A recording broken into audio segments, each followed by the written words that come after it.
হার দিয়েই সুপার এইটের শুরু বাংলাদেশের। গ্রুপ পর্বের 4 ম্যাচের 3টিতেই জয় পেয়েছিল বাংলাদেশ, আর সব কয়টি জয়ের বড় অবদান ছিল বোলারদের। এবার সুপার এইটে এসে ব্যর্থ তাসকিন আহমেদ, মুস্তাফিজুর রহমানরা।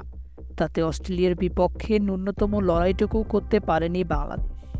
20টি বিগণ্য ম্যাচে ডিএলএস মেথডে 28 রানের জয় পেয়েছে আজিরা। শুক্রবার 21 জুন স্যার ভিভিয়ান রিচার্ড স্টেডিয়ামে টস হেরে বাংলাদেশ ব্যাট করতে শুরু করে। নির্ধারিত 20 ওভারে 8 উইকেট হারিয়ে 140 রান করে বাংলাদেশ। দলের হয়ে সর্বোচ্চ 41 রান করে শান্ত।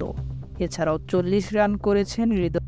জবাবে খেলতে নেমে 11 ওভার 2 বলে 2 উইকেট হারিয়ে 100 রান তোলে অস্ট্রেলিয়া। এরপর 20টিতে আর খেলা চালিয়ে যাওয়া সম্ভব হয়নি। আজিদের হয়ে অপরাজিত 53 রান করেছেন ডেভিড ওনাররা। বাংলাদেশের হয়ে 23 রানে 2 উইকেট পেয়েছেন রিশাদ হোসেন।